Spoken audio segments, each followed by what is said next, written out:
बहुत पैसा, उसकी प्रमोशन भी नहीं होती, सारी उम्र एक ही पोस्ट पे बैठा रहता है और लाखों रुपए कमाता है। उसने देखा साहब थोड़ा सा मेरे साथ नरम है ना, तो मेरे साथ खुल गया और उसने मुझे सारा तरीका बता दिया। 2 साल के बाद मैंने वाइफ को कहा मुझे सारा सिस्टम पता लग गया है, ये रिश्वत का बाजार क्या है। जो गांव के मोची ने उनको 3 जूतियां सी के दी थी ना, 2 तो घिस गई, तीसरी भी आधी घिसी हुई थी। बहुत सारा पैदल चलना पड़ता। मैं कहा मक्का मदीना के दरमियान भी पैदल चलना पड़ता था।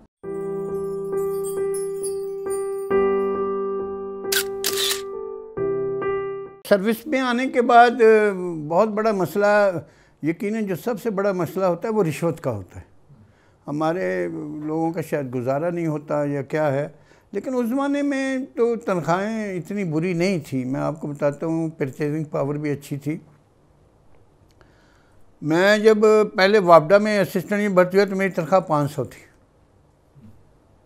और सोना 100 रुपये तोला था, यानी 5 तोले सोना। 5 तोले सोना आजकल के मरम में 5-6 लाख रुपए तनख्वाह है परचेजिंग पावर के लिहाज से। तो अब तो नहीं है, शुरू में जो कोई आता है उसको तो 20-30 हज़ार 40। तो हमारी इकॉनमी क्योंकि नीचे गिर गई है, वो हम डिस्कस करेंगे क्यों गिरी है। तो क्योंकि जब मैंने कुरान पढ़ा, कुरान में सबसे बड़ा मैंने बताया ना सदक़ात और इकनॉमिक सिस्टम ही है, मैंने रिबा का बताया ना। तो वो उस वक्त 5-6 लाख रुपए तनख्वाह थी, हम बादशाह होते थे, रिश्वत का सोचते ही नहीं थे। लेकिन डिपार्टमेंट में जाने के बाद मैंने नोट किया कि लोग मेरे साथ कोऑपरेट नहीं कर रहे, मेरी बात नहीं सुन रहे। तो मैंने कुरान में पढ़ा था कि जो बचते हैं, मैं आपको बड़ी ये ऐसी बात बता रहा हूँ जो पहले किसी को नहीं बताई, कि वो बड़े बड़े गुनाहों से बचते हैं मगर इल्लल लमम, मगर अगर छोटी मोटी खता हो जाए तो अल्लाह कहता है मैं वो माफ़ कर देता हूँ। जब इस पर मैंने गौर किया, मैंने कहा मैं देखूं तो सही ये लोग रिश्वत का कारोबार कैसे करते हैं। मैंने 1-2 बंदों को ज़रा नरमी से बात की तो वो ज़रा आ गया। सबसे पहले जो मुझे याद है पेशावर में आया, वो मोटर व्हीकल एग्जामिनर था। ये गाड़ियों को चेक नहीं करते, ये रिश्वत लेते हैं ट्रकों से, कारों से, उसकी 1 साल की देने की ना, बहुत पैसा, उसकी प्रमोशन भी नहीं होती, सारी उम्र एक ही पोस्ट पर बैठा रहता है और लाखों रुपए कमाता है। वो ज़रा उसने देखा साहब थोड़ा सा मेरे साथ नरम है ना, तो मेरे साथ खुल गया और उसने मुझे सारा तरीका बता दिया। मैंने थोड़े से यकीनन पैसे लिए, मैं बताता हूँ मैंने उसका क्या किया, बिकॉज उसके बगैर वो खुलेगा नहीं। He will not open out.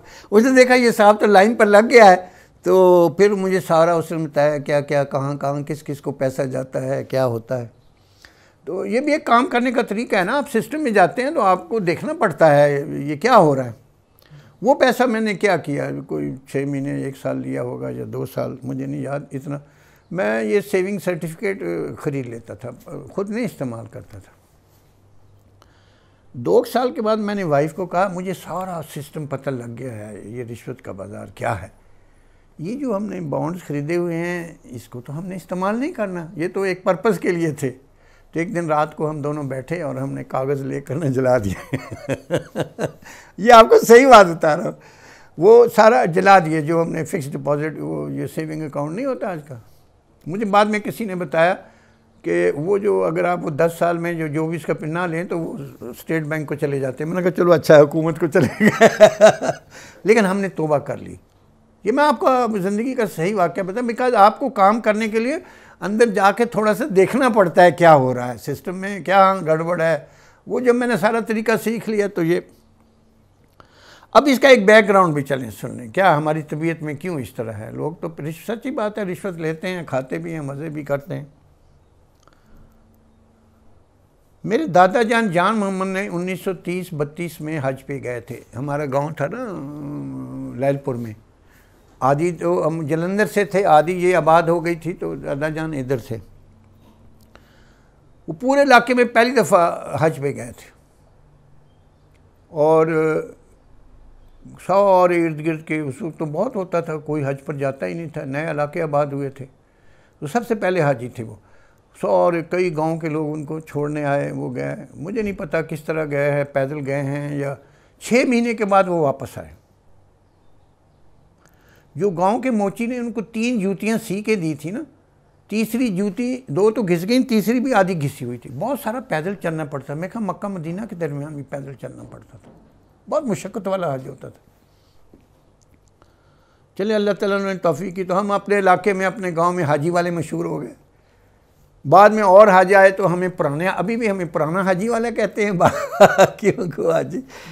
तो मेरे दादा जान ने किया, मेरे दादा जान ने अजीब एक कमाल किया, वो मैं आपको बताता हूँ। मैं जो रवायत मुझे मिली, मेरे अब्बा जान को हमने टॉप किया था वहाँ मुरसीपुर हाई स्कूल में, तो उनको दाखिल करा दिया था DAV कॉलेज जलंधर में। अब्बा जान ने उसको बुला लिया वहाँ से। बाकी 3 भाई जो थे ज़मींदार थे, सबको चौरों को बैठा लिया। अब दादा जान ने जो बात किया मुझे नहीं, वो क्या था, अल्लाह ताला का उन पर एहसान या क्या था। उन्होंने कहा ये 3 भाई तो ज़मींदार हैं, मुझे पता है ये हक हलाल की कमाते हैं, इनकी रोज़ी हक हलाल की है। अब्बा जान को कहा कि तुमने तो मुझे पता है, अब पढ़ जाओगे तो नौकरी करोगे। अब्बा जान से एक वादा लिया, अजीबो गरीब, मैं आपको हकीकत बता, मुझसे वादा लो कि मैं रिश्वत नहीं लूँगा। अजीब, उन्होंने ये वादा लिया उनसे। और अब्बा जान ने भी कभी इधर कदम नहीं उठाया, और हम चारों बहन भाइयों में भी ये चीज़ नहीं है। हमारी फैमिली में ये इस तरफ वो हमारे दादा जान की दुआ है, बरकत है, इस तरफ कभी ख्याल भी नहीं गया। बाकी जो मैंने आपको किस्सा सुनाया है वो तो सीखने के लिए था, वो तो सब कुछ जला दिया। वो जब पता लग गया भी क्या पूरे डिपार्टमेंट्स में क्या हो रहा है, किस तरह हो रहा है, तो ये मेरे दादा जान मोहम्मद का बड़ा एहसान था हमारे ऊपर कि वो जहाज़ पर आए तो उन्होंने इस तरह वालिद साहब से ये मुआहदा कर लिया।